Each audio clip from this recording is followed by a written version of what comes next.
हरे भरे जंगल में चिंटू नाम की एक छोटी सी मेहनती चींटी अपने परिवार के साथ रहती थी। चिंटू बचपन से ही समझदार थी और हर काम में आगे रहती थी। लेकिन जैसे जैसे वह बड़ी हुई उसके मन में एक अजीब सी जलन पैदा हो गई। जब वह मोर को नाचते देखती तो कहती, देखो उसकी सुंदरता, सब उसकी तरफ देखते हैं, मेरी तरफ कोई क्यों नहीं देखता। तितली को उड़ते हुए देखती तो सोचती, काश मैं भी पंखों से उड़ सकती, मुझे तो जमीन पर ही रेंगते रहना पड़ता है। यहाँ तक कि वो गिलहरी से भी जलने लगी थी, जो पलक झपकते ही एक पेड़ से दूसरे पर छलांग लगा लेती। धीरे धीरे चिंटू का ध्यान अपने काम से हटने लगा। जहाँ पहले वो सबसे पहले खाना इकट्ठा करती थी, अब पीछे रह जाती थी। उसके साथी उससे पूछते, तू इतनी उदास क्यों रहती है? लेकिन चिंटू बस मुस्कुरा कर चुप हो जाती। एक दिन जंगल में तेज आंधी और मूसलाधार बारिश आई। पेड़ टूट गए, नाले उफान पर आ गए और कई जानवरों के घर उजड़ गए।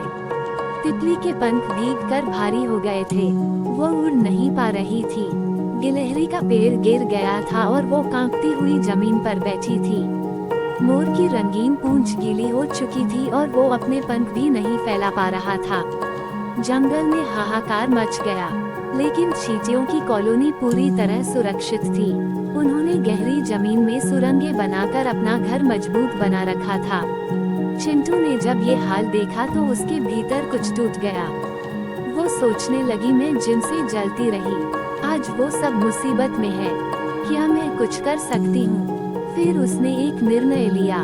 चिंटू ने तुरंत अपनी कॉलोनी की सभी चींटियों को इकट्ठा किया और बोली, हमें दूसरों की मदद करनी चाहिए। अगर हम मिलकर कोशिश करें तो सबको बचा सकते हैं। सैकड़ों चींटियां पंक्तिबद्ध होकर निकल पड़ी।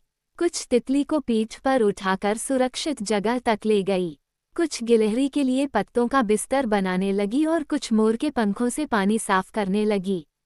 जंगल के जानवर ये देखकर हैरान थे कि इतनी छोटी जीव भी इतने बड़े दिल की मालिक हो सकती है। जब बारिश थमी और सूरज निकला तो तितली, मोर और गिलहरी सब ने चिंटू का धन्यवाद किया। मोर ने कहा, तेरी जैसी सुंदरता मैंने आज तक नहीं देखी। गिलहरी बोली, आज मुझे समझ में आया कि असली ताकत दिखावे में नहीं, सेवा में होती है। और तितली मुस्कुराकर बोली, तू ना उड़ सकती है ना चमकती है, लेकिन तूने हमें बचाया है, तू सबसे ऊपर है। उस दिन चिंटू ने पहली बार खुद पर गर्व महसूस किया। उसने जाना कि वो जितनी दिखती है उससे कहीं ज्यादा कीमती है। अब वो दूसरों से जलना छोड़ चुकी थी। वो जान चुकी थी कि हर जीव की अपनी भूमिका होती है और अगर हम अपनी ताकत को पहचाने तो हम दूसरों की जिंदगी बदल सकते हैं।